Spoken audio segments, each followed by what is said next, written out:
¿Cómo está, gente? El día de hoy con un nuevo episodio de su podcast, el día de hoy con el señor Leonidas Rico Martínez. ¿Cómo estás? Bien, Darwin, Daniel. Y pendiente, pues usted me generó varias expectativas sobre este tema y llego porque la amistad que me une con su padre, así sea de lejitos, pero es que él es educador, y su señora madre, que tiene fincadas muchas expectativas alrededor de quién es Darwin Daniel, pues me llevan a esta interacción. Acá estoy. Excelente. ¿Quién es Leonidas Rico Martínez? Bueno, un hombre nacido en Girardot, Cundinamarca, un puerto sobre el río Magdalena, 1950, llegaba al Caquetá en el 60.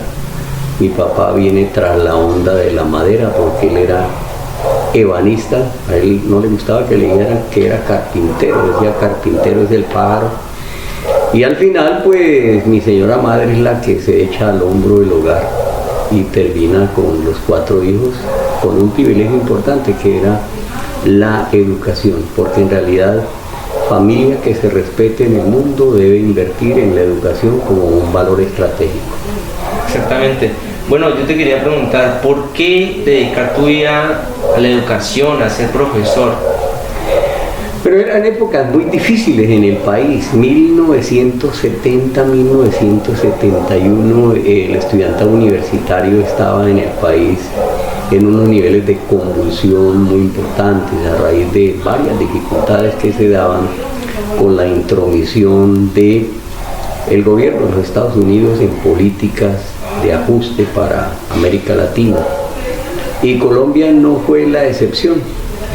Entonces me toca llegar a la Universidad del Cauca y ahí empiezan los paros y demás, y uno a raíz de los paros pues tiene también que decir, bueno, no puedo seguir estudiando más, entonces vamos a trabajar. Claro. Y ahí fue cuando llego a mi primera parada en el municipio del Paujil, que queda al norte del Caquetá, como maestro en el colegio Las Mercedes. Me encontré con unos jóvenes maravillosos en términos de su forma de ser, y pues claro, también con unas problemáticas asociadas ya en los comienzos de esa época con los jóvenes.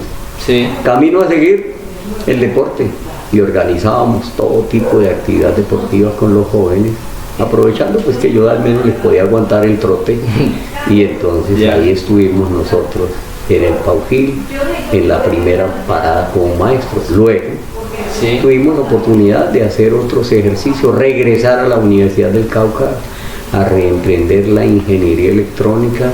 Qué chévere. Volvió a ser difícil.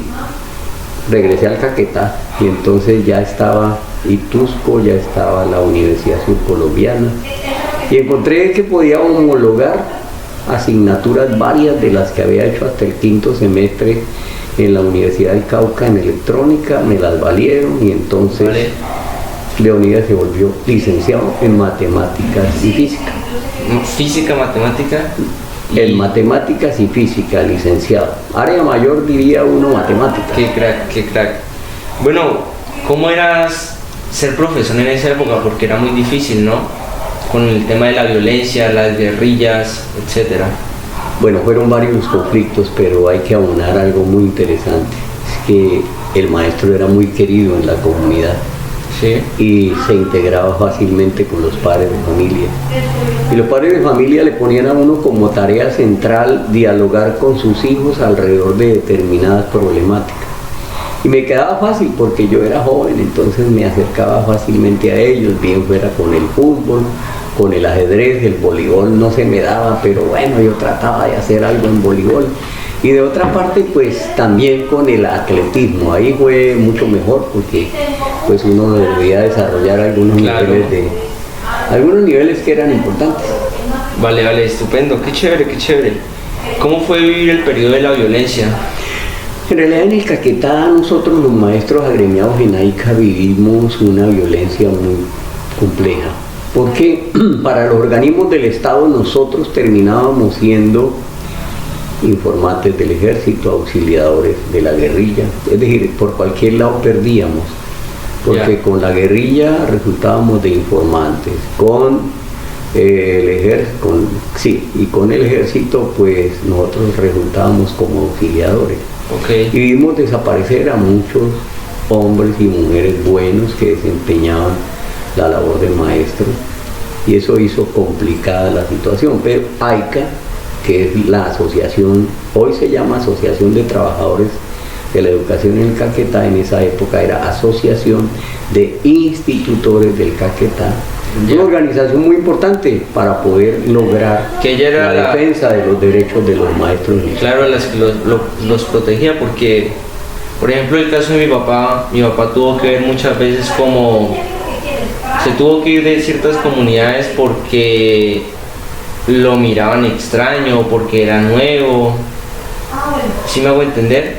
Sí, a las personas las señalaban, algunos líderes de las comunidades que se sentían incómodos con el maestro, con la maestra, empezaban a hacerle señalamientos, ya le he dicho, de uno o de otro lado, o que estaban al lado del ejército o que estaban al lado de la guerrilla.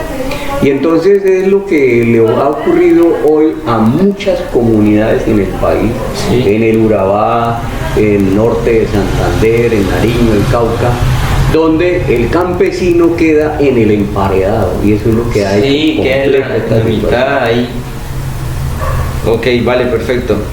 Bueno, cuéntanos qué ha sido lo mejor y lo peor de la radio, ya que llevas muchos años ya también en la radio siendo vigente. Bueno, sí, nosotros iniciamos en radio en AICA con un programa de 5 minutos, eran 5 minutos nada más de radio que le pagábamos a unos compañeros maestros, Nelson Osorio Patiño y Argemiro García, ambos fallecidos. Con ellos AICA contrató 5 minutos de radio, pero después aparece Guillermo Clavijo, que era el director de Armonía del Caquetá, y me dice: Leo, ustedes en 5 minutos ahí no alcanzan a informar mayor cosa. Sí. Ustedes los maestros tienen mucho tema para informar. Yo le dije: pues sí, Guillermo. Y entonces me dijo: ¿toman media hora o no? Yo le dije: pues hombre, Guillermo, tomamos media hora. Con el tiempo me dice Guillermo: oiga, Leo, ustedes con media hora se quedan cortos, que le mide a la hora. Le dije: pues Guillermo, lo que pasa es que no tenemos presupuesto. Me dijo: no, por la misma plata. Y entonces fueron los primeros elementos de trabajar en radio, esta vez era con AICA. Pero después fui representante de los graduados ante el Consejo Superior de la Universidad de la Amazonia, y ahí, pues en virtud de que el rector me facilitó 1 hora de radio en la emisora de la Universidad de la Amazonia, hice radio. En mis 6 años de rector, bueno, 5 años, 10 meses que fui rector, pues ahí yo tenía también un espacio radial para interactuar con los señores coordinadores de programa, los señores vicerrectores académicos, los señores decanos, con estudiantes que tenían semilleros de investigación. Era un ejercicio interesante porque trataba de mostrar la universidad en las diferentes dinámicas que tiene una universidad regional como la nuestra. Qué chévere, la universidad mejoró harto cuando tú estuviste de director. Bueno, ¿cuáles han sido los mayores logros en tu vida? Pues diría lo siguiente: mi familia, mi hijo y mi hija, no digamos que estén en una posición inmejorable, pero por lo menos son un hombre y una mujer con alto nivel de decencia, porque en la familia lo que más hemos logrado resolver es la ética en el manejo de lo público, a partir de la imagen que ha trasladado uno como padre, la señora madre Neda. Y entonces ellos hoy en día, ella es profesora en la Universidad del Quindío, se llama Larisa Tatiana, y Camilo Ernesto trabaja en la planta de producción como ingeniero químico en la empresa llamada Familia en Cajicá. Entonces ahí estamos en un proceso que es muy importante para, como dijo el otro, desde la familia, que es lo que dice la Constitución, el núcleo fundamental de la sociedad. Desde ahí es que tendremos que ayudar a resolver varios temas. Un saludo a la hija y al hijo de Don. De Leonidas, sí señor, ahí vamos. Leonidas. ¿Algunos países que conoces, señor Leonidas? Pues realmente he sido muy poco viajero por mi temor al avión. Yo soy un hombre más terrestre que cualquier otra cosa. Pero de alguna manera sí tuvimos la oportunidad de visitar Bolivia, pasando un poco por Perú. Igualmente tuvimos la oportunidad de estar en Cuba en 2 oportunidades, pues en eventos internacionales de pedagogía. Pero en Bolivia, pues fundamentalmente era un tema de familia y logramos interactuar con una serie de situaciones muy importantes. Por ejemplo, saber que uno no llega en el avión, en el aeropuerto internacional, uno no llega directamente a La Paz. La Paz queda en la parte de abajo. En la parte alta es la municipalidad del Alto, ahí es donde uno llega cuando hace el vuelo internacional. ¿Qué me regaló la vida en ese viaje a Bolivia? En uno de los viajes a Bolivia me regaló observar primero que ya había afectaciones sobre la nieve en varios de los nevados que hay llegando a Bolivia, porque uno se mueve siempre desde Santa Cruz de la Sierra, Lima, Santa Cruz de la Sierra, y luego tiene que subir hasta lo que corresponde con La Paz. Vale. Fue un atardecer hermoso ese que me regaló la vida, pero en todo caso también era para observar los primeros efectos Del que eran efecto invernadero. irreversibles en lo que corresponde con el deshielo de esos picos que habían llegando hacia La Paz en nuestra cordillera de los Andes. Vea, pues qué chévere, conoces Cuba. ¿Y qué tal es Cuba? Pues en Cuba hay mucha prensa de todo tipo, ¿no? En términos de la mirada internacional que se tiene sobre el país, pero yo como lo resumo, es un país con dignidad. Y es un país que tiene valores estratégicos en términos de salud y educación, y un país que tiene con gratuidad y obligatoriedad la educación desde el preescolar hasta la universidad, y un país que tiene gratuidad en la salud. Me parece que siendo una dictadura es un contrasentido que haya gratuidad en ese par de derechos que son fundamentales. Nosotros somos una democracia y solo recientemente hemos sabido que ha habido matrícula cero, pero la pregunta es, después de cuántos estudiantes muertos en las movilizaciones del 2019, 2020, 2021, hablamos de matrícula cero en la educación superior. Y en la básica, pues sí, se habla de gratuidad, pero el problema ¿dónde está? Claro. La corrupción que se está produciendo con el programa de alimentación escolar en muchas partes del país. El PAE. Y el negocio. Entonces, de Cuba me admiré eso. Y la otra es ya hablamos de la dignidad, ¿no? Y la humildad de la gente para asumir precisamente la lucha. Porque no dejaban desperdiciar en un taller en un colegio técnico, ellos utilizaban materiales al máximo, es decir, ahí sí sabían utilizar un ejercicio de la matemática que es maximizar, muy importante en esa parte. Entonces es lo que uno encuentra en un pueblo como este, que pues, gracias al bloqueo que le han hecho a ese pueblo, pues han podido oprimirlo, ¿no? Pero en realidad ese pueblo con educación, con salud, en las condiciones que tiene, con desarrollo importante, no solo del turismo, en la sino biotecnología, de la ¿no? biotecnología. Eso es muy importante. Es sorprendente. La otra, recuérdese que Cuba ofreció 3 vacunas para el COVID-19, 3 vacunas para el mundo. Y además recuérdese que fueron justamente los médicos cubanos los que estuvieron en Italia, en una crisis muy fuerte que se le presentó a Italia ahora con motivo del COVID, en el norte de Italia, en un gesto también que tiene el pueblo cubano, que es la solidaridad frente al mundo. Qué cracks, sí, asombrosos. ¿Hay alguna frase que te repitas a menudo en tu vida? Bueno, ahora último, con todos estos temas de la corrupción, hay que mantener machacando. Entonces yo digo, oiga, la cosa es bien sencilla. El artículo 1 de la Constitución del 91 determina que nosotros somos un Estado social de derecho. Y si somos un Estado social de derecho, a nuestros ciudadanos no tenemos que ponerlos a mendigar que les cumplan los derechos. Hay que entregarlos en tanto que son ciudadanos. Y en tanto que el adjetivo social no es simplemente ahí un agregado mínimo, no. Se trata de eso. Pero el otro principio, hay un principio en la Constitución que me apasiona y está también en el artículo 1, es el de la prevalencia del interés general.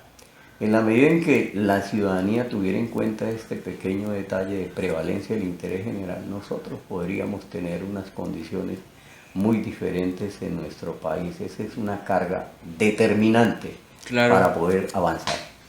Asombroso. ¿Qué opinas sobre Álvaro Uribe? Es el innombrable para mí. Vale. ¿Qué opinas sobre Arnulfo Gasca? Bueno, un gobernante que ha querido hacer algo por el Caquetá. Infortunadamente, algunos de sus asesores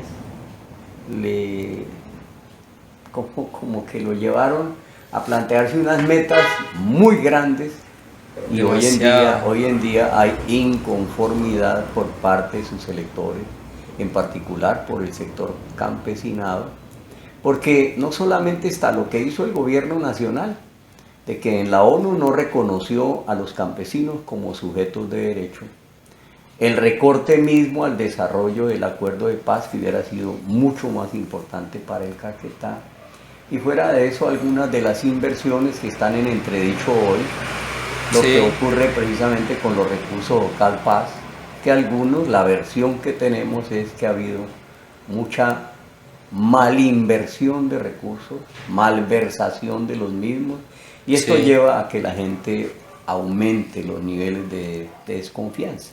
Vale. ¿Qué opinas de Pacheco? Álvaro Pacheco está en su ley. Él mismo ante la Jurisdicción Especial para la Paz dijo que él sí había estado en los fenómenos paramilitares. Entonces ahí tendrán, como le dijo la Corte, como le dijeron en la Jurisdicción Especial para la Paz, le dijeron, bueno, ¿qué cosas nos puede contar que ayude para que la verdad en el Caquetá se cimente diferente de lo que ya sabemos?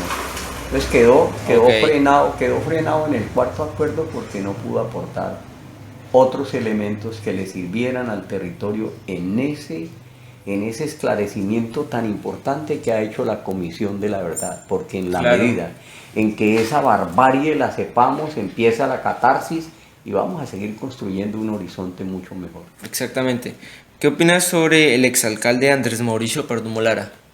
Bueno, dijo alguien, tuvo buenas intenciones, pero pareciera que no se le dedicó a lo que tenía que hacer. Su propio gobierno nacional le quedó mal y entonces hoy ese destino de la cárcel a raíz de situaciones que se tienen que evitar. Él es ingeniero civil. Los ingenieros civiles saben la gravedad que tiene la contratación y demás. Igualmente que cuando alguien es servidor público y siendo abogado, intenta quedar bien con todos, ¿no? Sí, entonces todo ese es un problema muy severo. El problema de él también es que era una esperanza porque se trataba de alguien joven. Era una forma de ver porque estaban en lo máximo, en el curubito, diría uno, el Centro Democrático, y al final se cuenta que hoy en política para el Caquetá, Centro Democrático tuvo 2 alcaldes, hoy en día 0, tuvo representante a la Cámara, hoy en día 0. Esos ejercicios de la política de manera equivocada hacen daño no solamente a los partidos, sino a las familias, pero también hay que advertir que quienes más han sufrido por esos errores en el ejercicio de la política son las regiones, las ciudadanías, porque al final lo que se sustraigan del erario público se le está quitando a un colegio, a una escuela, a un niño, a un joven, a un hospital, porque nuestra red pública hospitalaria en el Caquetá no es que la tengamos en las mejores condiciones. Eso es verdad. Bueno, ¿cuál es tu opinión del Caquetá? ¿Cuál es tu opinión del Caquetá en general? Bueno, cuando la Corte Suprema de Justicia determinó en 2017 que la Amazonia era sujeto de derechos y el Caquetá hace parte de la Amazonia, pues yo me sentí muy contento, porque dije, acá, entonces los gobernantes, alcaldes, gobernador, los representantes a la Cámara, la corporación regional en la parte del ambiente, es decir, Corpo Amazonia, van a contribuir para que esto tenga un horizonte diferente. Pero nos encontramos con que hoy esa Amazonia sujeto de derechos muy poco sirvió y poca atención le están prestando quienes ejercen los gobiernos al papel que puede cumplir la Universidad de la Amazonia. Exacto. Vale. ¿Cuál ha sido la mayor lección que has aprendido a lo largo de tu vida? Bueno, a mantenerme humilde. Sí. Y sí, claro, hay un poema de Nicolás Buenaventura, el maestro Nicolás Buenaventura, que plantea, ¿no? Engañoso y tramposo es el poder. Cuando lo crees tener, lo llegas a perder. Y eso es lo que le ha ocurrido a más de uno en el ejercicio del poder en que han quedado. Los de la parapolítica, ahí quedaron encarcelados. Y tantos fiscales que han hecho de manera torcida su ejercicio, procuradores, defensores del pueblo, al final de su tarea, como no han sido siquiera humildes, no han estado cerca de la gente, que es lo que hoy en día le está diciendo el Papa Francisco a los sacerdotes, a la Iglesia Católica, hay que oler a oveja, hay que estar cerca de los feligreses y con mayor razón quienes ejercen la política. Entonces ese tema de la transitoriedad que tiene el poder es muy conveniente. Es la mayor lección que has aprendido, vale. Bueno, ¿una serie o película recomendada? Bueno, pues en cuanto a estos temas yo a veces me le aplico a una que otra. Por ahí recientemente estuve en el Hospital Manhattan, esa es una serie de Netflix y me ha llamado mucho la atención porque coloca sobre la mesa la evaluación de lo que es el derecho a la salud en los Estados Unidos. Claro, Y sí. en los Estados Unidos tenemos esas crisis que se presentan ahí, esos juegos de poder, tanto de las farmacéuticas como de quienes ejercen las juntas directivas, pues diría uno, caramba, esos aspectos heredados para América Latina también nos han hecho demasiado daño. Los tomamos como ejemplo. Y yo diría que en términos de matemáticas, ¿no? Uno en matemáticas dice el contraejemplo sirve para mostrar con una sola que eso no funciona. Por ejemplo, a al cuadrado es igual a 2a, para hablar de un contraejemplo. En matemáticas, claro, a al cuadrado es igual a 2a. Entonces le dice a uno, a la persona, bueno, listo, colóqueme que a valga 3. Entonces, a al cuadrado es 3 al cuadrado, ¿no? Y 3 al cuadrado es 3 por 3. Pero 2a es 2 por 3. Entonces 2 por 3 es 6. Entonces a al cuadrado no es 2a. Entonces ahí utiliza uno simplemente esa herramienta del contraejemplo para decir, caramba, no funciona. Las matemáticas. Y para eso le sirven a uno los malos ejemplos de las personas en las diferentes instituciones para advertir que de eso se tiene uno que cuidar. Claro, esos son los exactamente. Contraejemplos, lo que uno no debe hacer. ¿Libros recomendados? Pues siempre me ha llamado la atención, y si se trata de población joven, El alquimista de Paulo Coelho es uno interesante, en términos de que allí se plantea una sentencia, ¿no? Cuando uno está tras de un sueño, todo el universo conspira en favor de él. Y ese es un mensaje esencial para que los jóvenes, y bueno, y uno en familia, ¿no? Si uno decide construir una familia, organizar su familia de la mejor manera para que ese sueño que era tener su familia, el universo, ayude a que podamos seguir avanzando, recordando que la familia es el núcleo fundamental de la sociedad. Lástima que los gobernantes no entiendan eso y hoy tengamos millones de hogares en nuestro país, 21 millones en la pobreza, 7 millones en la miseria, y esas condiciones son muy preocupantes y hay que tomar las acciones. Los bancos de alimentos, ha dicho la Iglesia, en el caso de Bogotá, por ejemplo, los bancos de alimentos están en crisis. Y entonces, cuando los bancos de alimentos están en crisis, ¿cómo se presta la solidaridad para esta gente nuestra? Más del 50% de la población colombiana está en una situación de indefensión. La única construcción sería a través de solidaridad efectiva con la gente, pero hay que ser inflexibles con los corruptos en todos los niveles. Claro que sí, así es. Bueno, ya para terminar, un consejo a los jóvenes. Caramba, dar consejos no es fácil. Lo más importante, yo creo que lo ha dicho el Papa, ¿no? El Papa le ha trazado esa tarea a la educación. Y yo hablo del Papa Francisco porque es un líder, primero es latinoamericano, Segundo, un hombre que cumplió una tarea importante en la época de las dictaduras militares en Argentina, y eso fue un mensaje de la vida. Y tercero, porque él habla mucho de los descartados, de que el mundo no puede seguir funcionando en términos de pensar de lo desechable, un vaso desechable. Entonces ya no es un habitante de la calle, sino un desechable, y como es un desechable, los organismos de cualquier lado pueden asesinar a esa persona. Entonces, no pasa nada. en concreto, a desarrollar, a leer mucho. Primer consejo diría uno, leer. Eso no cuesta nada, leer. Segundo, una lectura comprensiva. Entonces eso implica elevar el pensamiento crítico para que todo eso que le llega a través de las redes, que a veces es excesiva basura, no les produzca indigestión. Vale, Leonidas, muchas gracias por esta entrevista. Fue un placer tenerte aquí en nuestro canal. Bueno, mis queridos emprendedores, recuerden suscribirse, darle like, comentar y compartir. Un saludo.